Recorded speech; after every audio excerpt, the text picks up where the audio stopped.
gravando. Obrigada, viu? Vou trancar aqui meu microfone, viu? Mas Ah, seja não, não, bem-vindo. qualquer pergunta o que tu quiser saber. Pode me Seja bem-vindo interromper. novamente. Que bom te termos Obrigado, muito aqui. obrigado.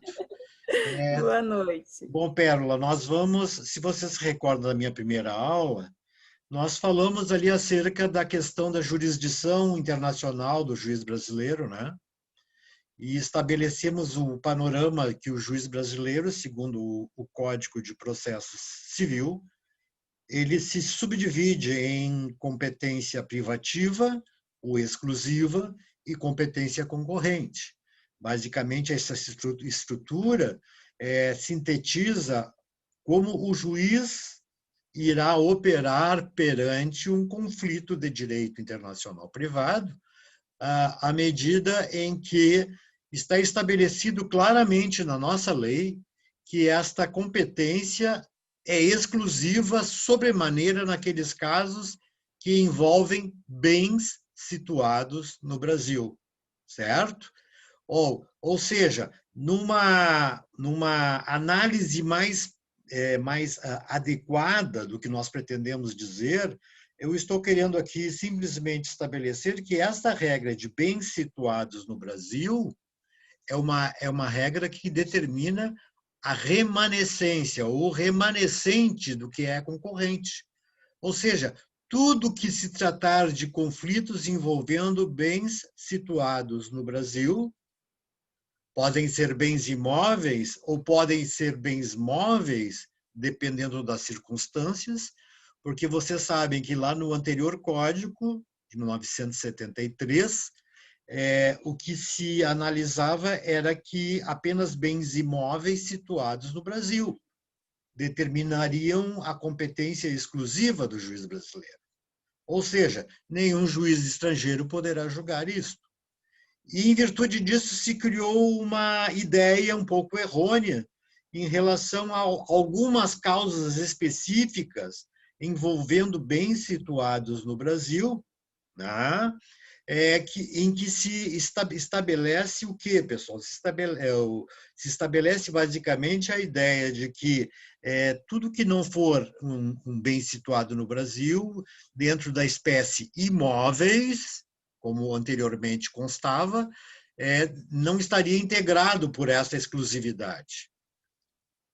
Em boa hora, em 2015, o CPC foi alterado para incluir nele que também bens situados no Brasil, sejam móveis e imóveis, poderiam também, né, serem objeto de competência exclusiva judiciária do juiz brasileiro, à medida em que se tratar, por exemplo, de dissolução de união estável, divórcio, separação e outras questões que vão envolver concomitantemente a ideia de bens a serem partilhados e que estes bens estão no Brasil.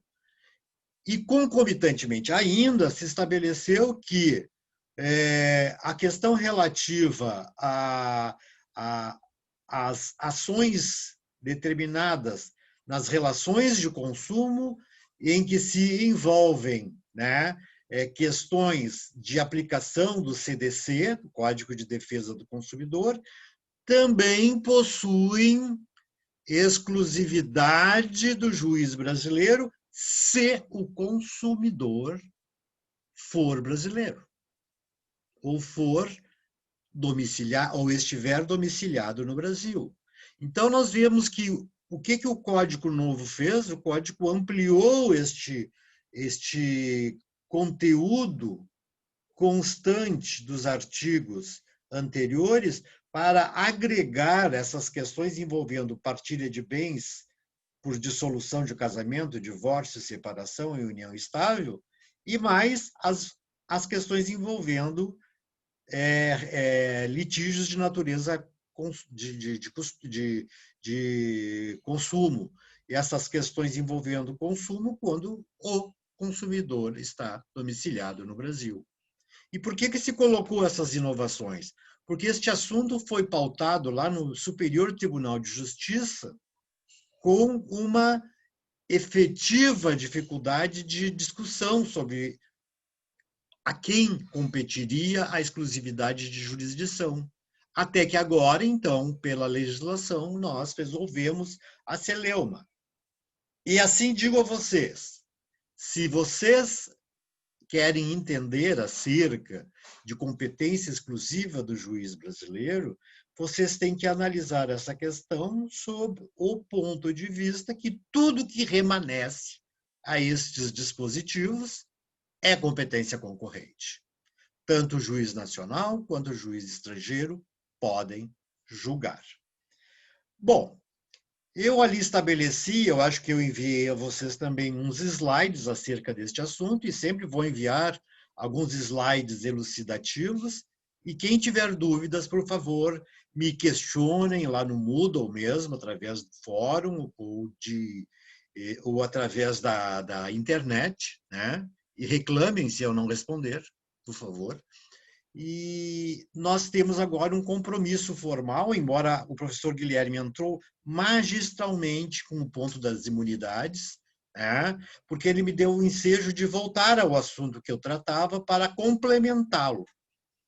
O que eu tenho que complementar acerca da questão da jurisdição do juiz brasileiro? Eu tenho que complementar um assunto que é de extrema importância ao nível internacional, que é a questão da cooperação jurídica internacional. A cooperação jurídica internacional seria, em outras palavras, a fórmula pela qual as autoridades judiciárias ou as autoridades mesmo governamentais transmitem entre si informações indispensáveis ao conhecimento de uma autoridade estrangeira ou de uma autoridade nacional. Evidentemente que nós sabemos que o processo em si, ele não se reduz necessariamente ao território de um determinado estado e ali está encetada todas as questões envolvendo. Nós temos, por exemplo, o caso do próprio imóvel situado no Brasil, que é de competência exclusiva do juiz brasileiro, e que se o juiz estrangeiro julgar uma ação destas, esta determinação será penalizada com a impossibilidade de homologação daquela sentença no Brasil, porque o juiz não tinha competência para julgar tanto. De qualquer forma, pessoal, a questão da cooperação jurídica internacional está sedimentada nos artigos 26 ao artigo 41 do CPC. Repito, artigo 26 ao artigo 41 do CPC, onde nós vamos tratar da cooperação propriamente dita, vamos tratar dos meios de cooperação judiciária, e aí vamos falar basicamente de dois primordiais, que são as chamadas cartas rogatórias, certo? E também, só um minutinho, e também do auxílio direto. Então, nós temos aqui duas modalidades de cooperação internacional que se complementam dentro da estrutura mundial indispensável para que as autoridades do mundo inteiro se comuniquem entre si. E isto se faz através do quê? É claro que vocês estudaram isto quando, e só quando, estudaram direito internacional público. Eu, por acaso, sou professor também de direito internacional público, onde nós lecionamos que estes acordos entre estados que configuram a chamada cooperação jurídica são acordos que nós nominamos de tratados internacionais. Ou seja, os estados negociam entre si a fórmula como vão incorporar a sua cooperação mútua no sentido de resolver eventuais complementações dos temas judiciários pautados e que, eventualmente, respaldem-se ou respinguem em outras jurisdições. Então, vejam, por que o juiz estrangeiro não pode julgar questão envolvendo imóvel situado no Brasil? Porque essa competência, segundo o nosso CPC, é exclusiva do juiz brasileiro. E vejam, se o juiz estrangeiro julgar uma ação envolvendo imóvel situado no Brasil, certo? Esta ação não será homologada perante o Superior Tribunal de Justiça, que é o órgão competente para tanto. Então, vejam, pessoal, o que nós estamos tratando aqui com vocês. Nós estamos falando que essa competência judiciária exclusiva do juiz brasileiro vai inviabilizar a possibilidade de execução daquela divisão patrimonial de bens que estão no Brasil e, portanto, não serão homologadas. A parte que sofrer o revés por ter ingressado com ação erroneamente no exterior, certo? Terá como única solução ingressar novamente com esta ação no Brasil, face à competência exclusiva do juiz brasileiro. Pessoal, se quiserem, me interrompam, me questionem, sem nenhum problema, se não estão entendendo. Muito bem. Mas a cooperação judiciária, então, que está sedimentada nos artigos 26 a 41, ele está, então, pautado basicamente em tratados internacionais estabelecidos entre os Estados. Ali estão disponibilizados todos os atos, os deveres, as obrigações e os direitos que incidem sobre os Estados negociadores para que eles possam fazer com que a cooperação se produza os necessários efeitos. Vejam o termo cooperação, ajuda, auxílio, complementação de atos. Isso é uma mutualidade, isso é uma cortesia internacional e que configura a ideia de todos estarem presentes nessa ótica. Muito bem. E vamos imaginar que, na circunstância, nós não tenhamos um tratado que regule essa situação. Há possibilidade de um outro documento estabelecer este mesmo panorama? Sem dúvida nenhuma.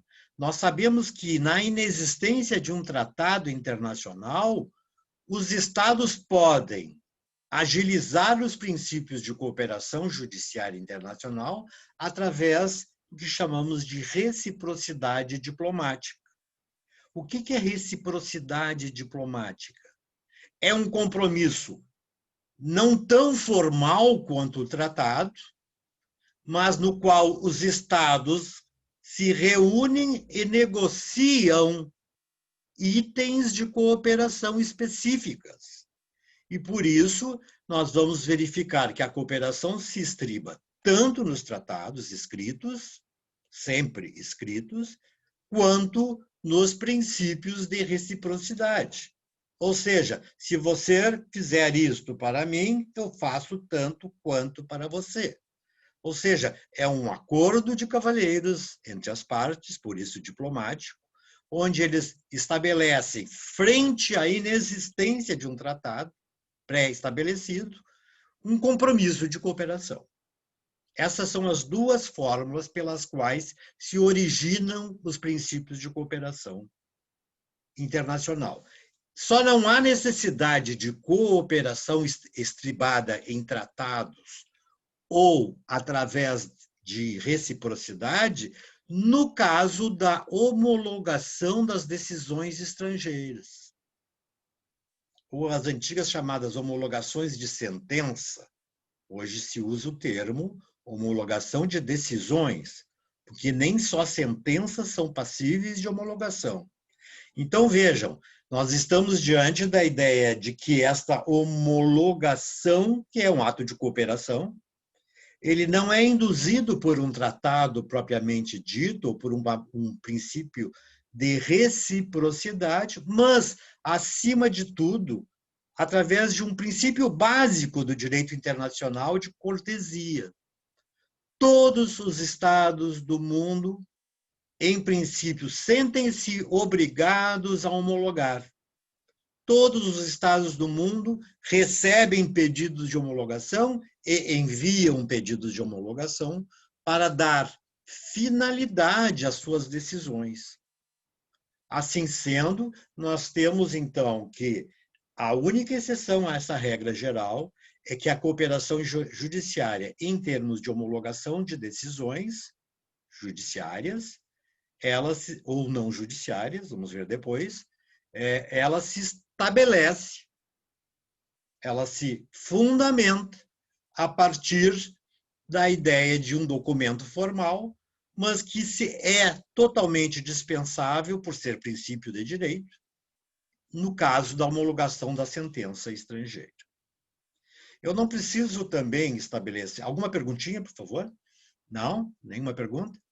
Vamos adiante. Se tiverem, também podem apontar, depois a gente questiona. Muito bem. Quais são os pressupostos para que haja reciprocidade? Nós não podemos ser recíprocos se, por exemplo, o processo não acompanhar o devido caminho legal. Ou seja, utilizarmos-nos, por exemplo, de tribunais de exceção, tribunais que não são reconhecidos pelo senso civilizatório e democrático. Nós não podemos utilizar princípios de cooperação contra aqueles que litigam ou que mitigam o pedido contra o direito. Então, assim, a primeira ideia que pressupõe a garantia de cooperação internacional é a aplicação do devido processo legal. Ou seja, que aquele Estado que requereu o pedido e o Estado para quem foi requerido o pedido comportem-se e tenham uma estrutura de natureza jurídico-democrática. Ou seja, respeitem, acima de tudo, a formalização do devido processo legal. Por outro lado, outro pressuposto básico é o princípio da igualdade entre nacionais e estrangeiros. Ora, nós não podemos implementar uma ideia de discriminação contra estrangeiro ou contra nacionais dentro do processo de cooperação.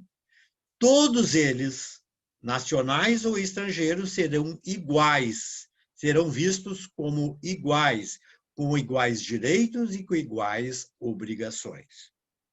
Então, o princípio da igualdade é o segundo princípio sobre o qual repousa estas questões. Além disto, nós não podemos esquecer que todos os atos judiciários devem ser conectados ao princípio da publicidade. Eles têm que ser públicos. Eles têm que ser reconhecidos por todos por estar, evidentemente, consignados em atos que podem ser analisados diretamente por quem quer que seja. O processo, em geral, é público e só, excepcionalmente, ele será sigiloso e em condições estruturalmente muito difíceis de se aplicar.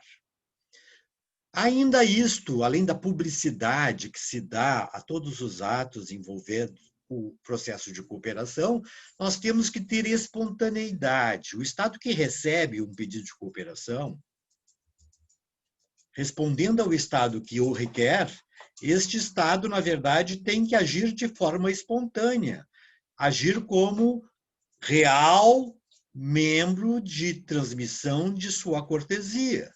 Ele não pode impedir o desenvolvimento desta cortesia que lhe é íncita e que é indispensável ao processo. Certo? Muito bem. Devido processo legal, igualdade, publicidade processual, autoridade central. Outro pressuposto. E aqui a grande inovação do novo Código. Para que haja cooperação internacional, há necessidade, segundo a nossa concepção do Código de 2015, de que sejam investidos, ou seja investida uma autoridade especial para receber atos de cooperação vindas do exterior e para enviar atos de cooperação, certo? Que requer aos juízes estrangeiros. Então, vejam, essa autoridade quem é no Brasil? Pelo Código de 2015, essa autoridade foi dada ao Ministério da Justiça. Ou seja, o ministro da Justiça é, no Brasil, a autoridade central. Em resumo, recebe e envia documentos, requerimentos, pedidos de colaboração entre si, através da sua investidura como autoridade competente para tanto. Então, é o ministro da Justiça que tem competência para enviar pedidos de cooperação e para receber estes pedidos das autoridades estrangeiras. Ok? Pessoal, este elenco de questões postas ao nível de processo, elas já estão lá vinculadas no nossos slides, que são um resumo do que eu estou falando aqui. E isso vocês poderão, durante as provas, e você sabe que as provas mudaram a sua feição, vocês têm uma semana para elaborar a prova, nessa época de excepcionalidade, né?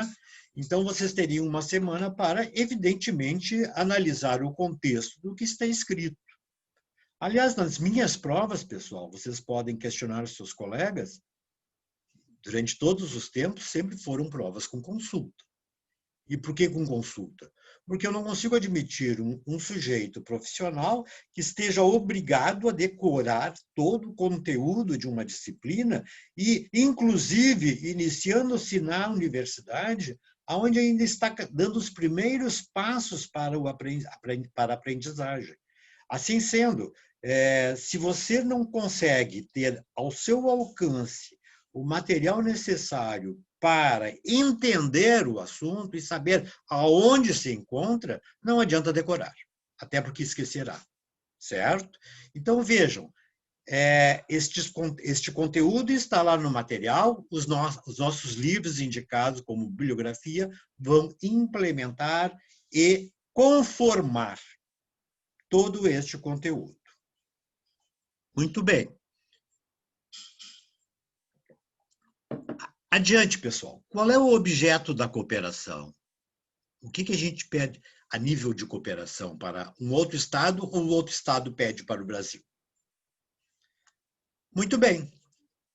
Em primeiro lugar, se vocês pudessem reprisar o que nós estamos falando, vocês vão se lembrar, por exemplo, das citações, não é isso? Ora, um processo que corre na Alemanha e cujo réu está domiciliado no Brasil, seja nacional ou estrangeiro, obriga, certo, as autoridades alemãs a expedirem um documento específico para que ele seja primeiramente citado, para complementar o rito processual, autor, réu e juiz, não é isso? Então, vejam, um dos primeiros e mais famosos atos de cooperação são as citações, que depois veremos se processa através das chamadas cartas rogatórias. Ok? Muito bem. Outro ato de cooperação, as chamadas intimações. Intimação para ouvir testemunhas que residem ou que estão domiciliadas no exterior.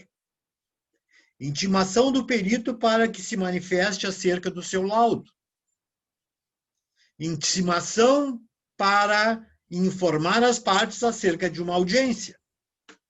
Estes atos todos têm que ser eminentemente objeto de cooperação judiciária, porque eles são atos de integração processual e consideram sobremaneira que o processo corre num estado, num país, e que parte da prova ou das pessoas integradas ao processo estão em outro país.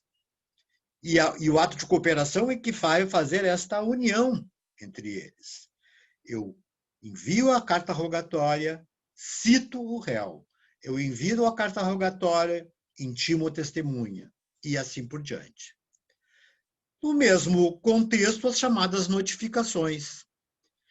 Citações, intimações e notificações. E essas notificações podem ser judiciais ou até mesmo extrajudiciais. Evidentemente que toda vez que eu vou notificar alguém para um determinado ato processual, eu vou ter que comunicar acerca de uma determinada decisão tomada no processo. Não vou ouvir testemunhas.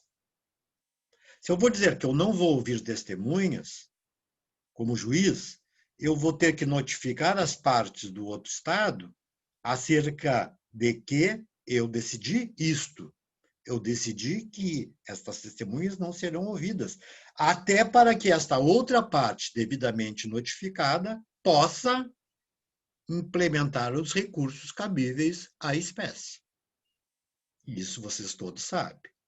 Então, vejam, citações, intimações e notificações são atos de cooperação. Além disso, a coleta de provas em outro país. O crime ocorreu na África do Sul e o criminoso está sendo processado na Itália.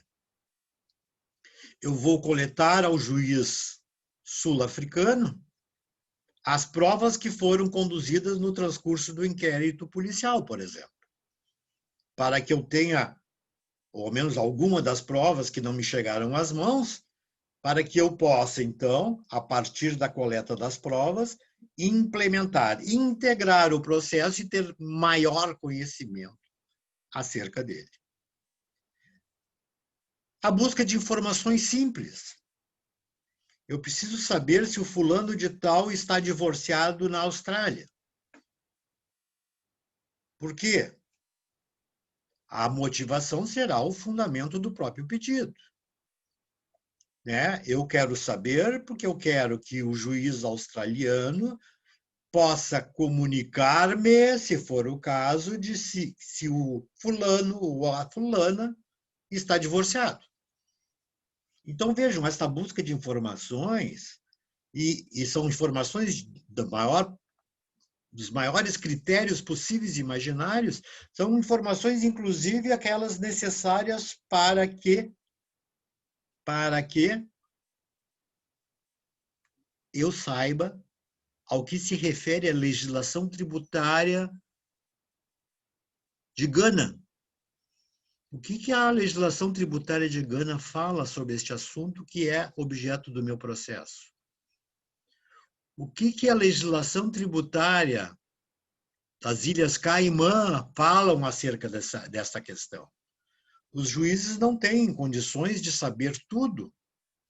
Os juízes não têm condições de estarem buscando ou propondo pesquisas complexas acerca destes assuntos. Então, ele vai buscar informações via cooperação judiciária. Porque, havendo a cooperação entre Gana e Brasil, por exemplo, vamos imaginar essa hipótese, essa cooperação estabelecida num tratado ou num princípio de reciprocidade, né, ela vai obrigar a conduta do juiz de lá no sentido de informar-me acerca do que ocorreu. E vejam, não necessariamente juízes, podem ser autoridades locais, ou oficiais ou serventuários da justiça, tabeliães, né? Escrivães, e outros que eventualmente detenham alguma prova, algum elemento, alguma informação que me sirva de caminho para a solução da lide. Então, coleta de provas, busca de informações. Terceiro importante, homologação e cumprimento de decisões. Este espaço, que são as homologações de decisões, vem substituir no novo código as chamadas homologações de sentenças estrangeiras. E vamos ver adiante que essas decisões que aqui nos referimos são decisões que, na verdade, consolidam-se na necessidade, na necessidade de que eu possa homologar outros fatos não necessariamente vinculados ao sistema judiciário brasileiro e que outros países agem de modo diferente, através de outros tipos de regulamentos. Por exemplo, o arbitramento, a arbitragem. A arbitragem, todos sabem, ela tem como sistema facultativo uma fórmula, complementar de solução de conflitos. E estas arbitragens ou laudos arbitrais, eles devem necessariamente ser homologados. Aliás, isso está transcrito no próprio Código de Processo Civil, quando fala que os laudos arbitrais compreendem o quê? A mesma estrutura de uma sentença judiciária. E a sentença judiciária interpretada como decisão judiciária, passível, portanto, de futura execução, estende-se aos laudos arbitrais. Outros países, por exemplo, adotam um sistema administrativo de solução de conflitos. Por exemplo, eu vou fazer um compromisso, eu vou formalizar um compromisso de guarda de menores através de uma escritura pública, porque lá naquele país isso é admissível. Ora, isso é uma decisão segundo o direito de família brasileiro, e se é uma decisão, terá que ser homologada, ainda que não se trate de uma sentença. Muito bem? Uma outra face, uma faceta nova do sistema. A cooperação envolverá ainda assistência, o cumprimento de medidas judiciais de urgência, de característica cautelar. Busque a apreensão de menores para resguardar o direito do pai ou da mãe. Estas medidas judiciárias de emergência, de urgência, elas precisam ser imediatamente transmitidas à parte que detém a guarda dos menores, eventualmente. E que a manutenção nas suas mãos possa causar algum dano aos próprios menores, certo? Ou até o próprio direito do progenitor ou da genitora. Então, vejam, o cumprimento de medidas de urgência agora aparece como um ato de cooperação judiciária internacional também. Uma outra inovação colocada no nosso código, assistência judiciária internacional. Pessoal, um dos grandes problemas que nós verificamos no direito internacional, principalmente em relação a cidadãos que possuem uma hipossuficiência latente, são pobres, não têm condições de se onerar com um processo internacional, que é caro, é a obtenção hoje da assistência judiciária internacional. Ou seja, eu vou requisitar ao país no qual eu vou demandar que me garanta uma assistência judiciária gratuita, que me garanta uma assistência judiciária, ao menos, com vantagens para o pagamento de custos ao final do feito, e assim por diante. Assistência judiciária era algo que, durante muito tempo, se almejava no sistema internacional, mesmo porque a sua deficiência, a sua inexistência fazia com que muita gente desistisse de pretensões que se colocavam legítimas, mas que não viabilizavam à parte a possibilidade de uma negociação.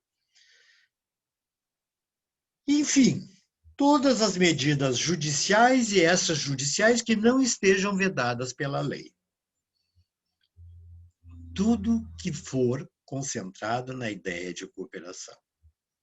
Cooperação, repito, é a transmissão de pedidos, de auxílio, de informações e de complementação de dados entre um cidadão ou um juízo de um Estado em relação ao cidadão que se encontra em outro Estado, ou entre dois juízes entre si, né? Que é a decisão, por exemplo, de homologação de sentenças estrangeiras, que se faz entre o juiz, onde foi julgada a questão, e o Superior Tribunal de Justiça, que está encarregado de admitir ou não aquela homologação. Vamos mais adiante um pouquinho.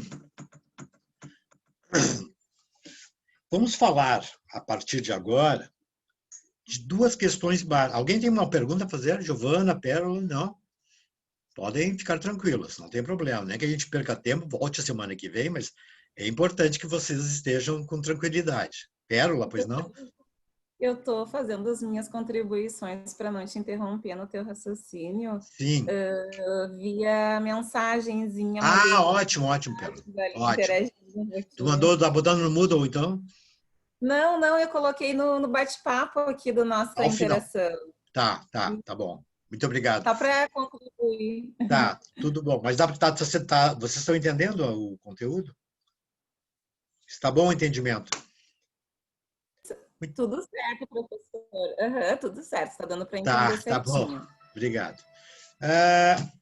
Vamos falar de duas medidas de cooperação judicial importantíssimas. Primeira, o chamado auxílio direto. Auxílio direto. Esta é uma figura nova. Emerge do Código de 2015. Essa figura do auxílio direto nada mais é do que um pedido direto a uma autoridade estrangeira para que cumpra uma determinada necessidade minha, que não necessariamente esteja vinculada a um processo. Eu quero saber acerca da lei que trata do assunto X. Eu quero saber acerca do fato ou da circunstância do senhor fulano de tal ser desquitado ou ser divorciado lá na Austrália. Vejam, o auxílio direto tem como estrutura básica, pessoal, aquelas medidas que não dependem de uma decisão judicial. O juiz não precisa despachar para autorizar o auxílio direto. O auxílio direto é feito entre a autoridade central, lembrem-se que é o Ministério, que é o Ministério da Justiça, e a autoridade central do outro país. Eles se intercomunicam. Então, eu vou lá pedir para ele que me mande um repertório de toda a legislação administrativa do país X, do seu país. Vejam, isso não demanda uma manifestação judiciária. Então, o auxílio direto tem essa característica, não demanda participação judiciária. Mormente, quando esta autorização judiciária seria necessária para que seja autorizada a sua transmissão. Como é que é o nome do termo que se utiliza para aceitar um pedido de cooperação judiciária via carta rogatória ou via homologação de sentença estrangeira? Nós vamos chamar isso aí de delibação. Delibar significa analisar o contexto do pedido de cooperação sob o aspecto formal para verificar se ele preenche os requisitos formais. É um pedido, então, eminentemente objetivo. Quais são os requisitos formais de um pedido de auxílio direto? Quais são os requisitos formais de um pedido de auxílio direto? Isso nós vamos, em seguida, analisar. Existem requisitos que estão estruturados nos artigos 15 e 17 da Lei de Introdução às Normas do Direito Brasileiro. A antiga Lei de Introdução ao Código Civil. Vocês já sabem da importância da lei de introdução para a análise e o estudo do direito internacional privado. Então, eu estou repetindo, os elementos formais indispensáveis à homologação de decisões e o deferimento de cumprimento de cartas rogatórias, certo? Basicamente, a estrutura dos artigos 15 e 17 da Lei de Introdução. Além disto, o que consta na chamada Resolução número 9. A Resolução número 9, na verdade, do STJ, na verdade, ela é o quê, pessoal? A Resolução número 9 é estruturalmente, a representação, certo? A representação da viabilidade de aplicar-se o que foi conferido ao STJ pelo antigo órgão competente, que era o STF. Ou seja, é o próprio regimento interno do STJ, que ali também está constante os dispositivos relativos à aplicação do objeto de auxílio direto. Antes de chegarmos a este ponto, que vamos analisar em seguida, eu gostaria de dizer a vocês ainda, só para me localizar aqui, que ainda é objeto de auxílio direto, informações sobre a ordem jurídica interna de um Estado. Como é que funciona a legislação? Como é que funcionam os regulamentos internos desse país, as circulares, as portarias? Ora, nenhum juiz nacional vai ter todo este compêndio de conhecimentos, então ele precisa deste auxílio para se incorporar no conhecimento pleno dos fatos. Eu tenho que saber, por exemplo, do direito penal africano de Angola. Eu tenho que saber acerca das penas aplicáveis pelos mesmos delitos que estão tipificados em Angola em relação à África do Sul e assim por diante.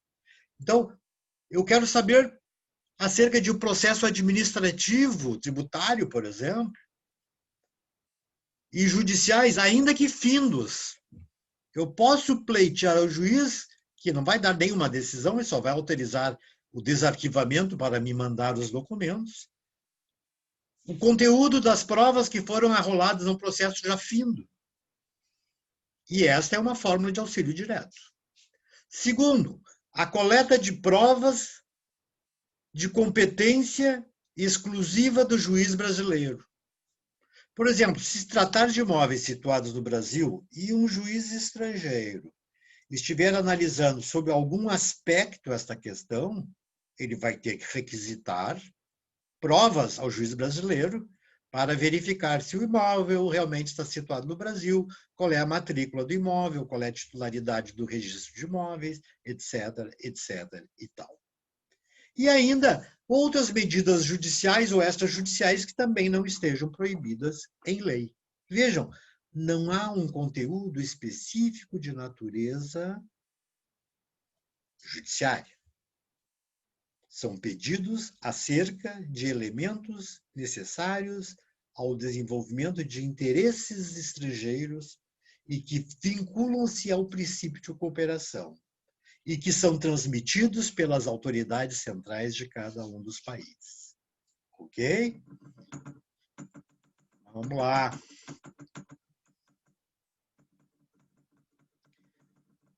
Como é que se processa um pedido de auxílio direto?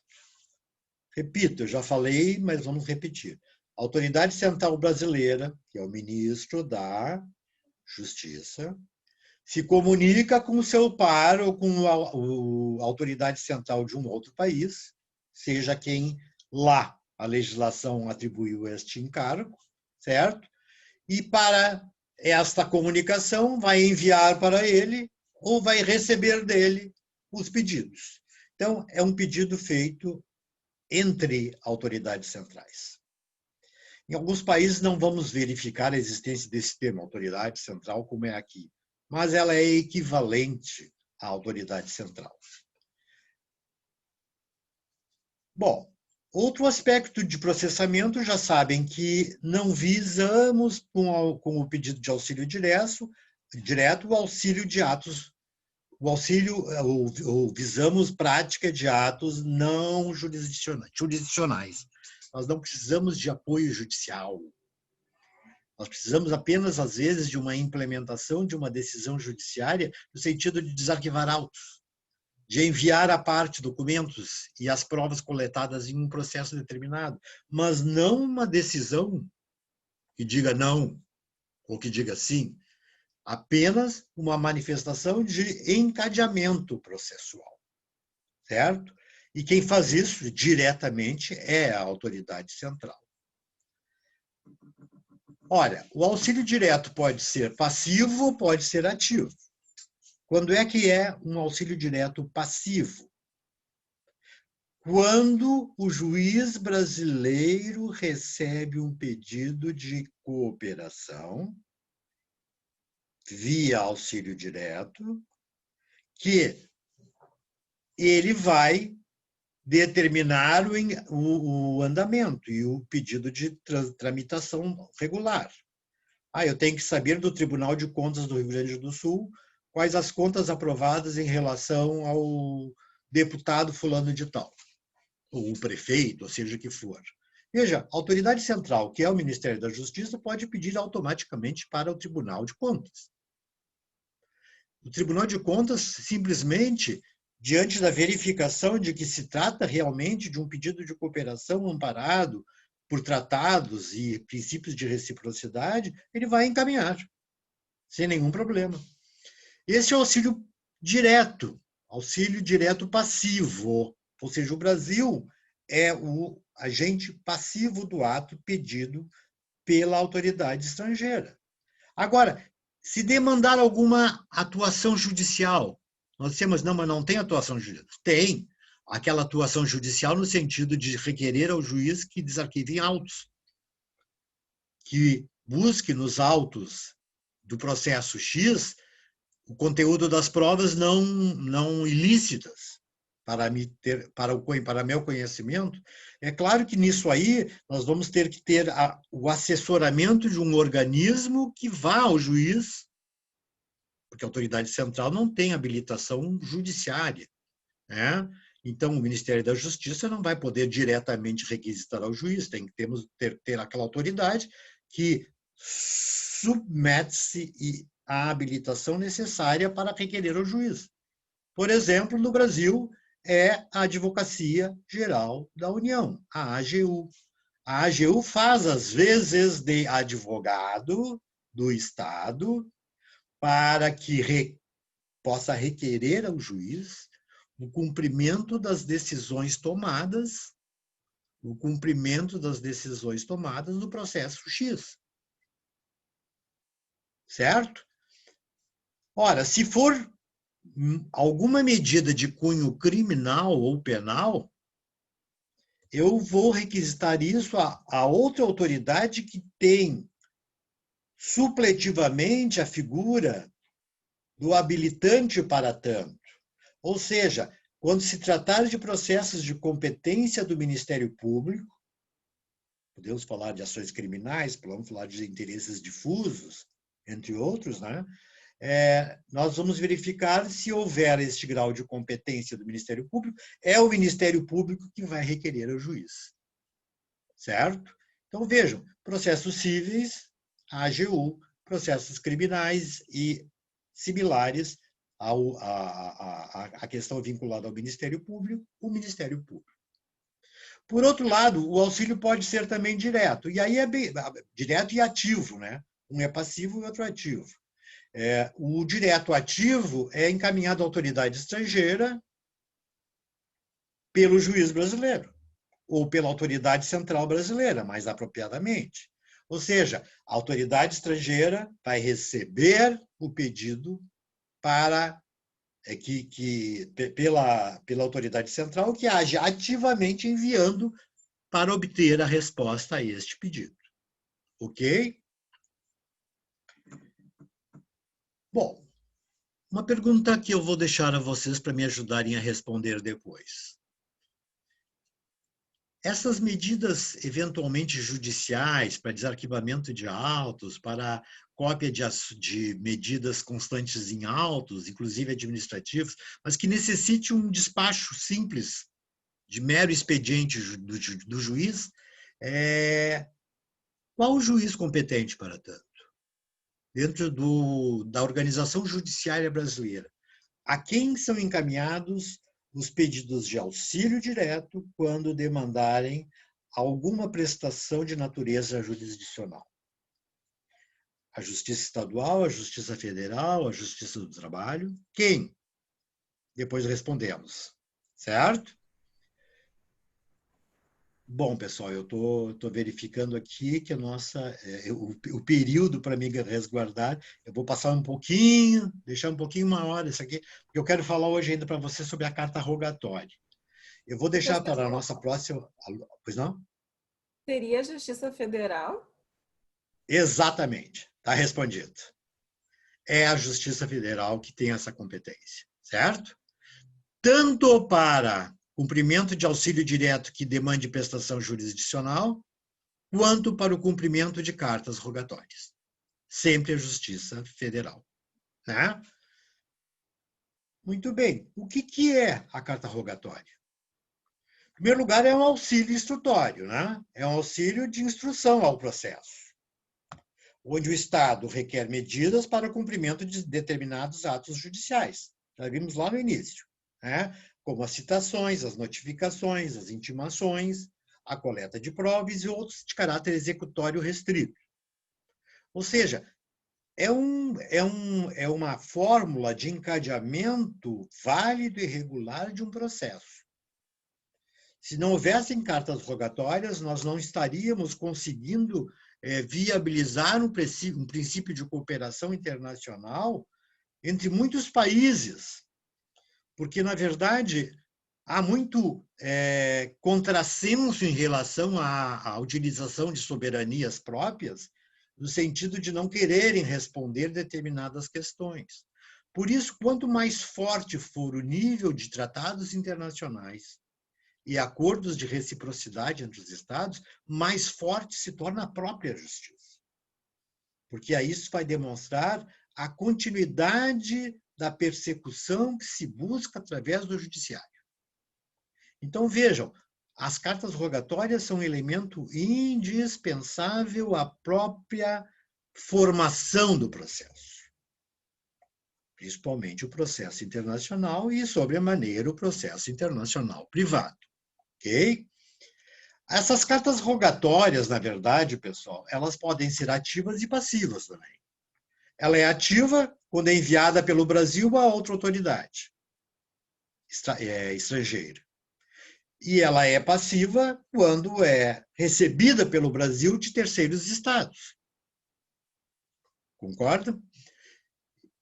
Todas elas serão analisadas, quando recebidas de forma passiva, pelo STJ, o Superior Tribunal de Justiça.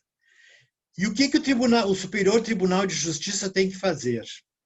Tem um ato próprio que vai estabelecer a regra do cumpra-se pelo STJ. Isso nós vamos chamar de exequatur. Exequatur. E-X-E-Q-U-A-T-U-R. Exequatur. Exequatur nada mais é do que análise dos pressupostos formais, certo? Para verificar se aquela carta rogatória está devidamente integrada ao elenco das exigências postas pela nossa legislação processual.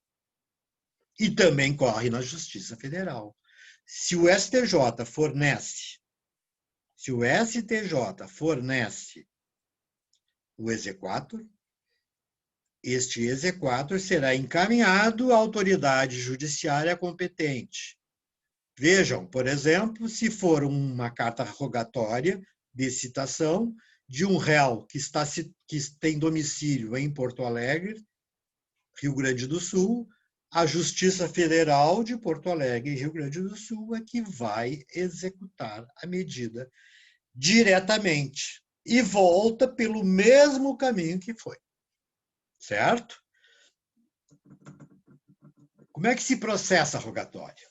Eu posso apresentar defesa numa carta rogatória, pessoal? Mandei citar, mas eu não quero que cite. Qual é o argumento que eu posso usar, sabendo-se que trata-se de um processo de jurisdição contenciosa, que admite defesa? As cartas rogatórias admitem defesa e só serão cumpridas analisadas a defesa posta. E qual é a defesa que é posta? O que eu posso apresentar como defesa? Eu posso apresentar como defesa, pessoal, vamos ver se entenderam, a estrutura do incumprimento das obrigações formais. Ponto. Porque a defesa está restrita exclusivamente aos requisitos formais da lei. E eu só posso usar estes como exemplos. Assim, por exemplo, olhem que eu vou dizer a vocês, artigo 17 da Lei de Introdução, que diz: as leis, os atos e sentenças de outro país, bem como quaisquer manifestações de vontade, não terão eficácia no Brasil quando ofenderem: 1. A soberania nacional. 2. A ordem pública nacional. E 3. Os bons costumes. Artigo 17 da Lei de Introdução às Normas do Direito Brasileiro. Ou seja, se aquela decisão, se aquela carta rogatória está pleiteando alguma coisa que envolva a violação à soberania nacional, à ordem pública constituída do Brasil, ou os bons costumes, evidentemente que ela será objeto de contestação e, portanto, a ela não será concedido o exequatur. E vejam, este mesmo pressuposto do artigo 17, certo? Vai ser validado em relação a quê? Vai ser validado em relação à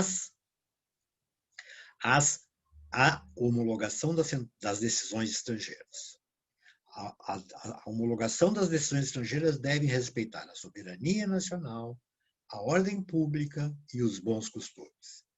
Eu apontei aqui para vocês que ordem pública são aquelas situações estranhas à nossa cultura jurídica. Por exemplo, querer implantar no Brasil a poligamia.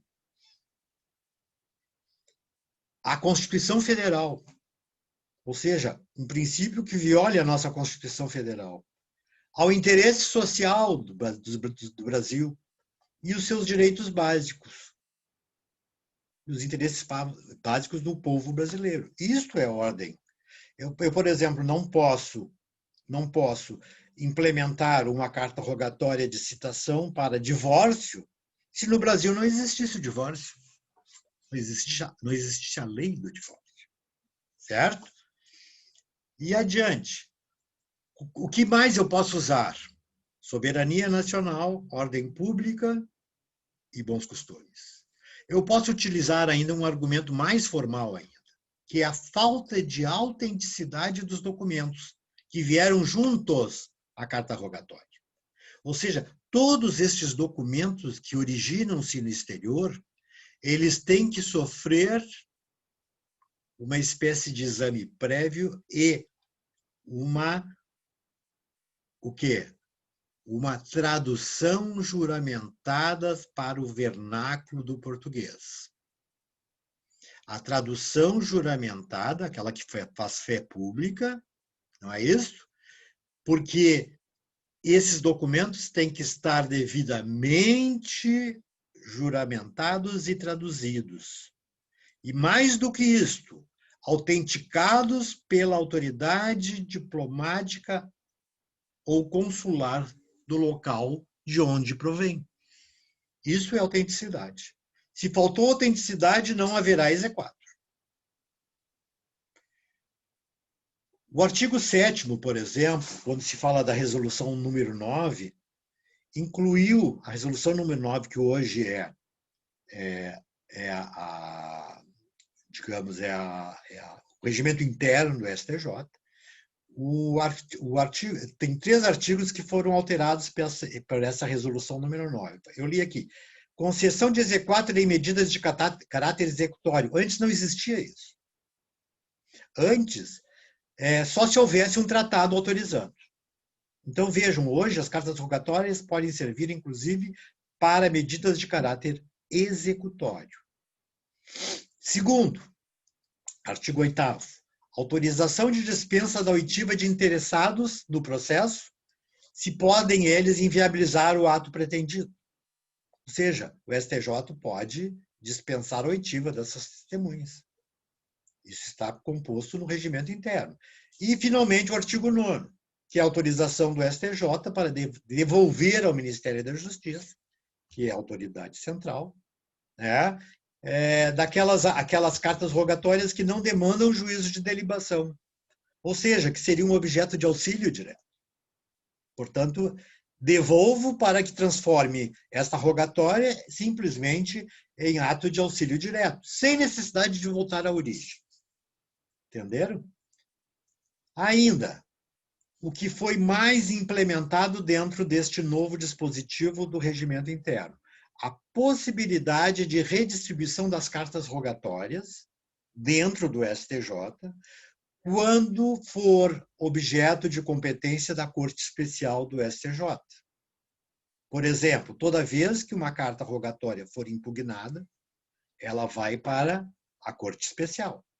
E hoje, nós, anteriormente, voltava à origem, retornava ao Brasil, e a partir disso, devidamente determinada a redistribuição para a Corte Especial, é que ela seria cumprida. Hoje não, hoje se redistribui internamente, facilitando sobremaneira esta questão. Pessoal, para concluir, na carta rogatória está vedada a revisão de mérito. Eu não posso discutir o mérito, por que ele mandou citar fulano ou beltrano. Se o juiz estrangeiro eventualmente estabeleceu tal como medida determinativa e ilícita, certo? Ele não pode, o juiz nacional, alterar a decisão dele quanto ao conteúdo meritório. Porque isso é intervir em assuntos de competência externa. O que o juiz decidiu lá será decidido. Ah, mas é nula a decisão daquele juiz. Requeira o pedido de nulidade lá, dentro do prazo e através dos recursos cabíveis. Certo? O juiz estrangeiro que vai homologar não pode envolver-se nesta questão. Ele simplesmente tem que respaldar-se na ideia de que isso não ocorre. Bom, pessoal, eu vou deixar para a próxima aula, até porque eu quero trazer alguns exemplos para vocês, a questão relativa à homologação das decisões estrangeiras. E agora me coloco à disposição de vocês para eventuais questões. Obrigado. Pérola, vamos lá. Professor, tu consegue olhar as mensagenzinhas que a gente te manda no chat? Eu não abri a ata aqui embaixo, peraí, deixa eu abrir o chat. Ah, tá. Eu não tinha aberto o chat. Não, é só para ver se estava adaptado. Aí tu precisa repetir. Não, está aqui, Pérola. Tu botou assim, a chamada xenofobia, discriminação contra estrangeiro. O que tu quer dizer com isso? Desculpa, só está solto aqui, parece. Só veio assim. Não, é que enquanto tu foi falando, às vezes tu vai falando algumas coisas, a gente vai contribuindo com algumas coisas que a gente acha importante dizer, que a gente, de repente, falaria em aula. Ah, então tu me esclareça aqui o que tu quis dizer. Isso. Então, me esclareça o que tu diz a chamada xenofobia, o que tu quer dizer com isso? É que a xenofobia não é também uma aversão, uma forma de intolerância com uma pessoa estrangeira que é de um país diferente. Rompe um pressuposto válido e regular do próprio princípio de cooperação, que é a igualdade entre nacionais e estrangeiros. Entendeu? Não pode haver xenofobia. Se isto causar xenofobia, este auxílio direto ou essa carta rogatória não serão executadas no Brasil, por rompimento do princípio da igualdade. Depois tu me pergunta ali ainda, Pérola, importante o advogado que Aline. Oi, Aline? Ali nem foi uma pergunta, assim, foi mais uma contribuição. Sim, é com um raciocínio que tu tirou, mas acho que tu entendeu, né, Pérola? Não, entendi que é importante, no meu entendimento, pelo que tu falou, a igualdade. Do advogado poder ter apropriação do ordenamento jurídico daquele país. Isso. Claro que ele não vai dominar na íntegra, porque nem o magistrado brasileiro domina também. Até porque o advogado é que faz o pedido, né? Não esqueça disso, né? É o advogado que faz o pedido e vai dizer que aquele processo está submetido à jurisdição do juiz estrangeiro X. Então, ele tem que saber a respeito disso. Embora o juiz venha competir a vocação para que sejam juntados os documentos respectivos. Bem legal essa área, assim, de você está falando do ordenamento jurídico dos outros países, claro. Ele, claro que não precisa saber de tudo. O que o juiz daqui vai exigir para complementar o conhecimento dele acerca do direito estrangeiro? Porque vocês vão ver aqui em direito internacional, nossa segunda parte, na parte do direito internacional privado, propriamente dito, que o objeto é qual a lei será aplicada em tal caso, entre um nacional e um estrangeiro. Tá? Evidentemente que no momento em que você está estabelecendo esta regra, né, você está quase que se comprometendo a trazer documentos que comprovem as suas arguições. Assim, o que o juiz vai exigir, basicamente? Apenas o seguinte: o texto da lei que trata de maneira geral aquele assunto. Certo? Por exemplo, a lei do divórcio. Sem remissões ou sem outras considerações. Só a lei, devidamente traduzida por tradutor juramentado. Certo? E que mais? Uma prova de o quê? A prova de que aquele texto legal está em vigor. Ou a prova da vigência daquela lei. Certo?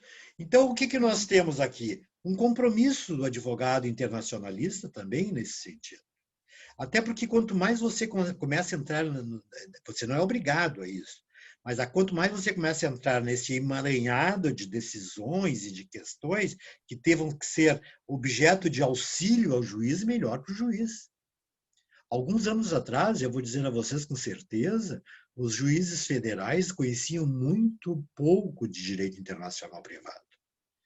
E muitos deles, que eram avocados para julgar determinadas coisas, se diziam incompetentes. E não eram incompetentes. E, na verdade, quando ele se argumenta como incompetente, ele está simplesmente dizendo que ele está negando a vigência da própria lei nacional, que muitas vezes determina a aplicação do direito estrangeiro por ele. Por isso que ele vai ter a certidão de vigência e por isso que ele vai ter o texto legal respectivo devidamente traduzido por tradutor juramentado. Certo, Pérola? Giovana, não tem dúvidas, Giovana? Pelo que eu estou vendo aqui, não tem dúvidas, né? É isso? Então tá, pessoal. Vamos fazer o seguinte. Semana que vem nós vamos... A nossa prova é dia 29 ou 30, né? Se não me engano, né?